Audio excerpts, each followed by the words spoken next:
제가 여기에 4년 전에 사역을 했었는데요. 4년 후 지나고 이 시간에 왔는데 너무 행복합니다. 이게 하나님 이름으로 모인 자들의 모임이 주는 행복이구나. 우리가 좀 그런 것들을 기억하면서 모이기를 힘쓰고 늘 그 모임 가운데 하나님 앞에 나아갈 수 있는 우리의 모습이 될 수 있기를 간절히 소망합니다. 참 행복한 것 같습니다. 왜요? 하나님 때문에. 이 시간이 다른 것이 아니라 하나님 때문에 우리가 이 자리에 있다라는 것, 그것 하나만으로도 행복하다라는 사실을 우리가 기억하면서 우리가 함께 이 시간 하나님의 말씀을 듣고 은혜 받고 또 결단할 수 있는 이 시간 되기를 간절히 소망합니다. 오늘 본문은 잘 알고 있는, 우리가 들어봤던 이야기입니다. 베드로라는 그 사도를 통하여서 성전 앞에 있는 걷지 못하는 자가 정말 그 예수님의 이름으로 말미암아 치유돼서 걷게 되는 그 사건을 기록한 내용입니다. 성경에는 수많은 기적들이 있습니다. 구약에서부터 쭉 보면 물이 갈라지는 것, 또한 기적 가운데 최고의 절정이라고 한다면 죽은 자가 살아났던 그런 기적들, 성경에 수많은 기적들이 나타나고 있습니다. 이 기적들을 바라보면서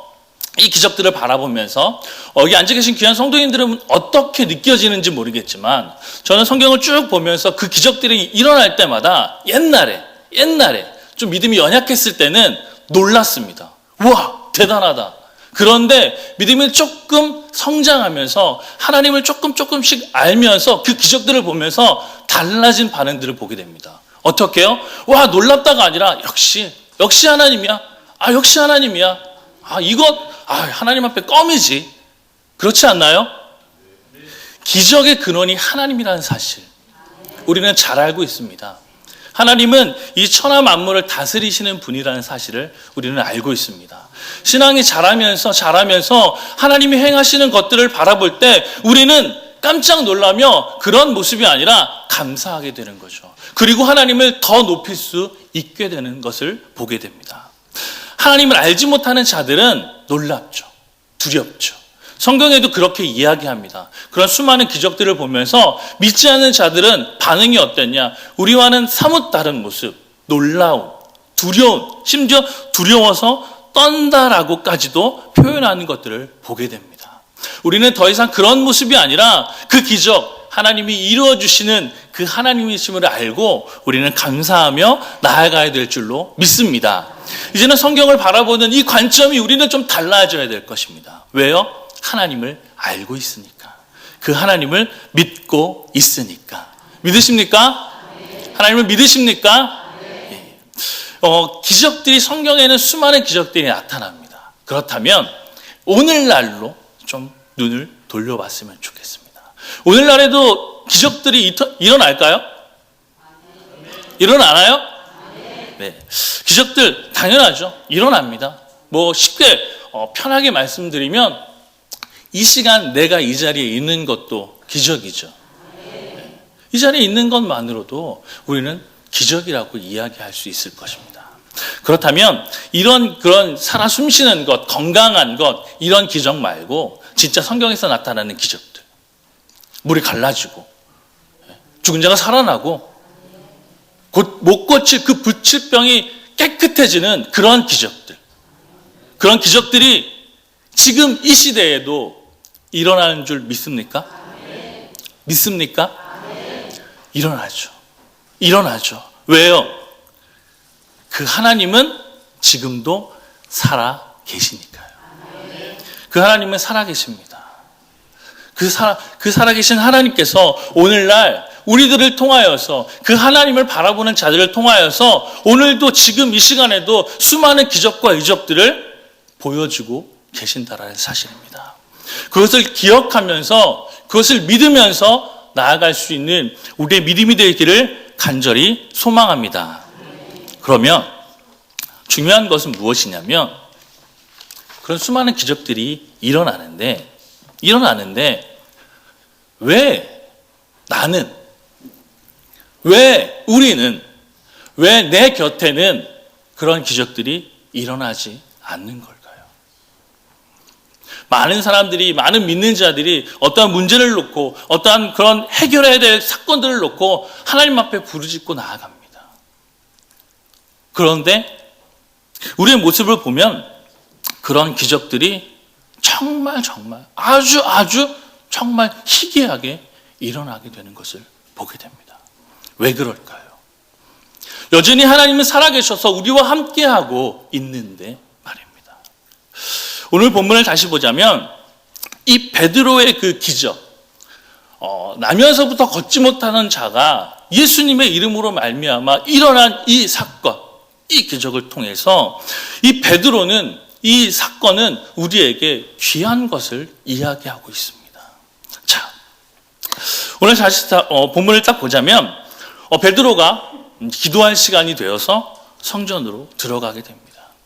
성전 미문에 걷지 못하는 자가 앉아 있습니다. 구걸하고 있죠. 자, 무슨 구걸을 하고 있을까요? 무엇을 달라고 구걸하고 있을까요? 이 사람에게 필요한 것이 무엇일까요? 걷지 못합니다. 걷지 못하니까 일을 못하죠. 일을 못하니까 먹지를 못하죠. 구걸하는 사람이 어떤 것을 구걸하냐? 내 생명을 이런 것들이 아닙니다. 물질이죠, 물질. 먹을 거. 오늘 본문도 그렇게 이야기하죠. 3절을 보면 그가 베드로와 요한이 성전에 들어가려 함을 보고 구걸하거늘 좀 도와주세요. 좀 돈 좀 주세요. 먹을 거 좀 주세요. 그런데 이 본문을 참 보면서 처음에 참 이 베드로와 이 요한이 그 구걸하는 자를 보면서 첫 번째 하는 말이 무엇인지 아십니까? 자, 4절과 5절을 보면 이렇게 이야기합니다. 베드로가 요한과 더불어 주목하여 이르되 우리를 보라 하니 그가 그들에게서 무엇을 얻을까 하여 바라보거늘 6절 베드로가 이르되 은과 금은 내게 없거니와. 은과 금은 내게 없거니와. 자, 돈을 달라고 먹을 걸 달라고 구걸하는 그 거린에게 이 베드로와 요한은 첫 번째 이야기합니다. 뭐라고요? 난 당신에게 줄 게 없습니다. 난 당신에게 줄 게 아무것도 없습니다. 아무것도 없습니다. 먹을 것도 없습니다. 성경을 보면 베드로와 요한을 보면 진짜 가진 것이 없습니다. 성경을 쭉 보면 이 베드로의 모습이 어땠을까요? 예수님의 가르침에 잘 따랐던 자죠. 예수님이 이 어떤 가르침을 줬냐? 너희들이 전도하러 나갈 때, 너희들이 너의 말씀을 전하러 갈 때 너희에게 무엇을 주는 사람들이 있다면 받지 말라. 받지 마라. 너희 있는 그것으로 족하니까 더 많이 받지 말라. 베드로는 그것에 잘 따랐던 자죠. 가진 게 없습니다. 돈도 없죠. 먹을 것도 없죠. 자, 그런데 참 이것을 보면서 느끼는 것은, 자, 이 시간 이 주머니에 한 1,000만 원, 100만 원 있는 사람 있으신가요? 지금 이 자리에서? 예. 어떤 말을 하고 싶냐면 우리는 주머니에 뭐가 없으면 잘 하지 않습니다. 어떤 분이 그러시더라고요. 저희 장인어른 얘기를 해서 저희 아내한테 죄송하지만 어떤 거냐면 장인어른이 항상 이래요. 남자는 주머니에 얼마나 꼭 있어야 돼. 꼭 있어야 돼. 그런 이야기를 좀 들었습니다. 사람은 나에게 무언가 있어야지만 무엇을 할 수 있다라고 여깁니다. 왜 오늘날 수많은 사람들이 못하는 것을 보면은 가진 게 없다고 여기기 때문에 많은 것들을 하지 않습니다. 얼마 전에 새생명 전도 축제가 있었죠. 없었나요? 네, 있었습니다. 다 동참하셨나요? 네. 저도 이제 교회를 다니면서 여러 가지 것들을 보면서 전도하자 하면 참 힘들어하는 모습을 보게 됩니다. 그 이유가 뭐냐면 없어서. 뭐가요? 뭐가 없을까요? 뭐가 없을까요? 네. 돈이 없어서. 섬길 수 있는 돈이 없어서. 또 시간이 없어서. 또 용기가 없어서. 또 결국에는 믿음이 없어서. 없어서 아니에요. 없어서 모든 것들을 다 포기하고 내려놓는 경우를 또 보게 됩니다. 또 이제 얼마 안 있으면 내년도에 그런 자리에서 일할 일꾼들을 뽑게 되죠. 아닌가요? 그 시간을 보면 수많은 성도들이 직분 어떤 그 자리에 서는 것들을 되게 힘들어하는 것을 보게 됩니다. 목사님이 집사님, 권사님, 장로님 이 자리에 좀 섬겨주세요 라고 이야기하면 많은 분들 순종하죠. 그런데 가끔 그런 분이 있죠. 뭐라고요? 제가 쑥스러움이 많아서요, 용기가 없어서요, 뭐가 없어서요, 그런 것들을 보게 됩니다. 사람이라는 건 뭐냐면 없다라고 여겨질 때 무언가를 하지 못하는 모습을 보게 되죠. 자, 오늘 본문 베드로 첫 번째 이야기합니다. 구걸하는 자 앞에서 나는 당신에게 줄 것이 없습니다라고 이야기합니다. 실질적으로 베드로도 없죠. 근데 정말 우리와 다른 것은 무엇이냐면 이 사절을 보면 이 베드로는 당당했습니다. 당당했어요. 없는데, 그 사람이 줄 게 하나도 없는데 당당했어요. 없는데. 그러면서 이야기하죠. 나를 봐라. 나를 보세요. 우리가 기억해야 될 것은 바로 이것입니다. 내가 없다고 느끼는 것, 그것으로 좌절하지 않으시기를 간절히 소망합니다. 오늘 본문은 우리에게 무엇이 있는 줄을 정말 이 베드로를 통해서 확고하게 이야기하는 본문 중에 한 가지입니다. 이 본문을 읽으면서 정말 저는 이 본문 말씀을 읽으면서 나에게도 이것이 있겠지. 있지. 그러면 다시 한번 내 삶을 살아가야 되겠구나. 자, 우리 함께 6절의 말씀을 같이 읽도록 하겠습니다. 사도행전 3장 6절의 말씀입니다. 함께 읽겠습니다. 시작.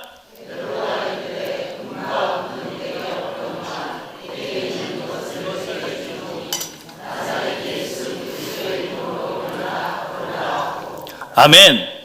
아멘.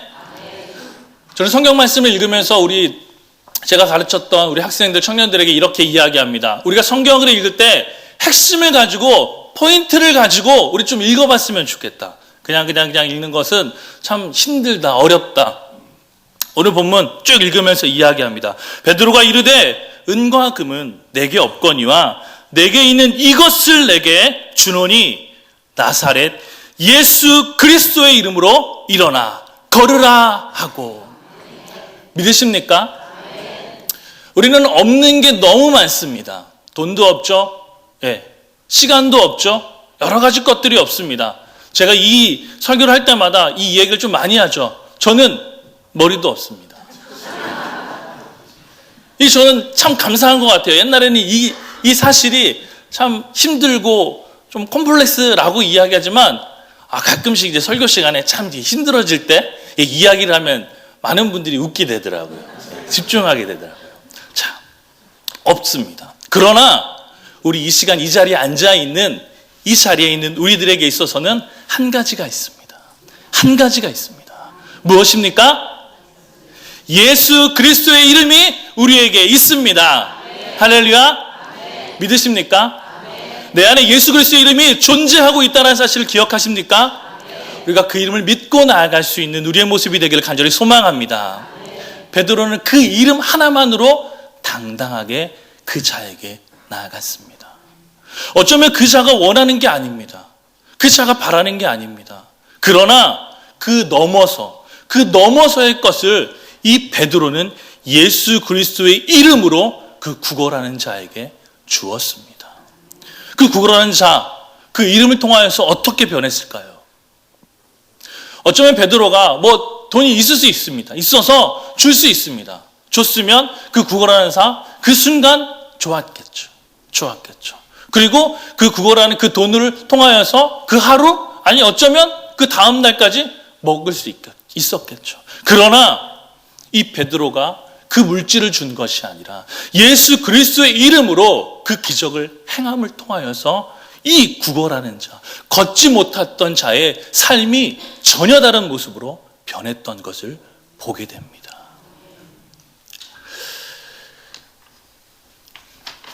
우리가 좀 기억해야 될 것은 무엇이냐? 우리에게도 동일하게 예수 그리스도의 이름이 있다라는 사실입니다. 제가 이제 신앙생활을 하면서 이제 많은 미디어를 보면서 오늘날의 기독교의 모습을 보게 됩니다. 여기 앉아 계신 장로님, 권사님, 집사님, 모든 성도님들 많은 미디어를 통하여서 오늘날 우리나라의 기독교의 모습이 어떠한지를 보게 될 것입니다. 이 나라의 기독교의 모습이 어떠한 모습인가요? 불과 몇십 년 전만 해도 이 나라를 움직이는 세력이라고 하기 좀 그렇죠. 중심이 무엇이냐? 바로 교회였습니다. 기독교였습니다. 여기 한 60대 이상의 분들은 다 알고 계실 것입니다. 힘들 때마다 누가 먼저 나섰냐? 그리스도인들이 먼저 나서서 기도하고 모든 것들을 이루어 갔다라는 사실이죠. 근데 오늘날의 기독교의 모습은 무엇인가요? 손가락질 당하죠. 손가락질. 물론 미디어에서 나오는 그 수많은 그런 기사들 고지것대로 믿을 수는 없죠. 그러나 비판받아야 될 것이 분명히 있다라는 것은 사실이라는 사실입니다. 그러한 모습을 보면서 참 안타까웠습니다. 왜요? 하나님은 여전히 살아계시는데, 하나님은 어제나 오늘이나 동일하게 역사하고 계시는데 왜 이럴까? 왜 이럴까? 그리고 아까도 이야기했죠. 그 옛날에는 몇십 년 전만 해도 기적들이 많이 나타났습니다. 교회 안에서 많은 기적들이 정말 실질적으로 나타났습니다. 교회 안에서 정말 못 고치는 병, 고쳤던 것들이 실질적으로 일어났습니다. 여기 앉아 계시는 분들 가운데 그것을 직접 목격한 분들도 계실 것입니다. 못 걷는 정말 앉은뱅이가 일어나는 역사가 이 교회 안에서 예수님의 이름을 선포될 때 일어나는 것들을 보았습니다. 그러나 오늘날은 그러한 것들이 전무하죠. 또 내 삶 가운데도 전무하죠. 왜 그럴까요?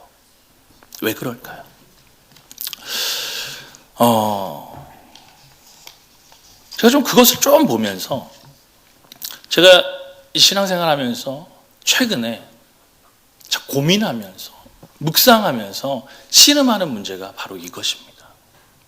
어떠한 것이냐?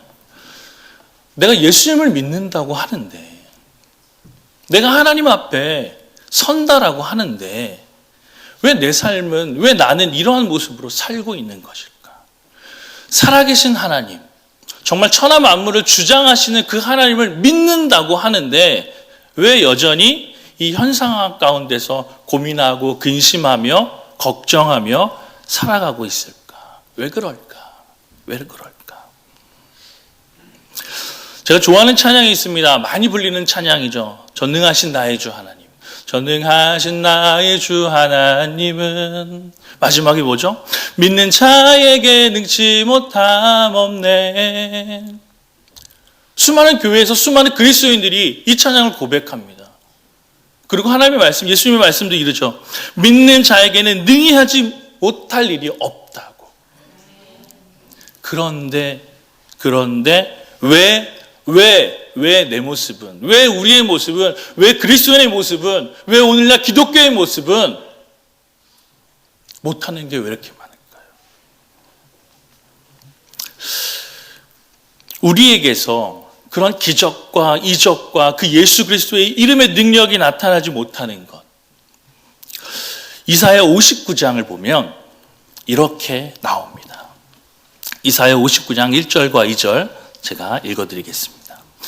여호와의 손이 짧아 구원하지 못하심도 아니요 귀가 둔하여 듣지 못하심도 아니라 오직 너희 죄악이 너희와 너희 하나님 사이를 갈라놓았고 너희 죄가 그의 얼굴을 가리어서 너희에게서 듣지 않으시게 함이니라.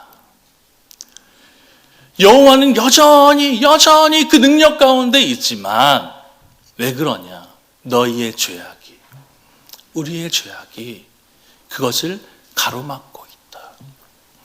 오늘날 우리는 정말 하나님 앞에 가장 먼저 해야 될 것이 무엇이냐면 회개해야 되는 겁니다. 회개. 그럼 무엇을 회개할까요? 무엇을? 출애굽기 20장 함께 우리 좀 찾아볼까요? 출애굽기 20장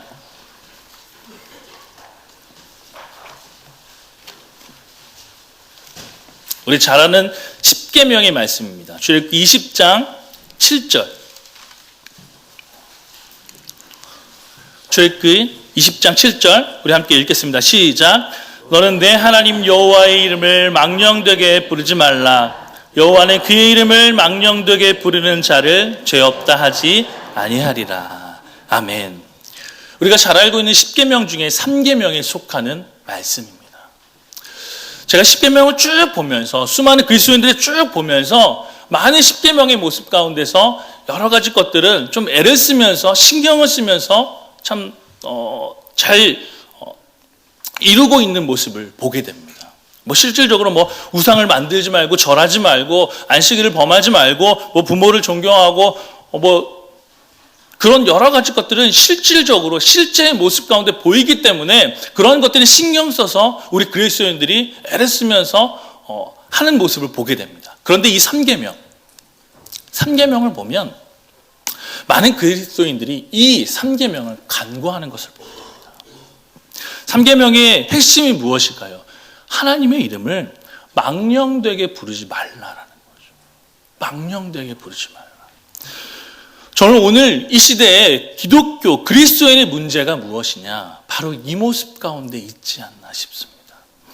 여호와 하나님의 이름을 망령되게 부르는 것이 어떠한 것일까요? 단순히 하나님의 이름으로 맹세하고 이런 것 하지 말라, 이런 것으로 끝날까요? 많은 그리스도인들이 여기에서 멈추기 때문에 이 계명 가운데 벗어나지를 못하는 거죠. 우리는 이 세상에 그리스도인으로 살아가고 있습니다. 믿으십니까? 그렇게 고백하십니까? 나는 하나님을 믿는 자라고 고백하며 나아가고 있습니까?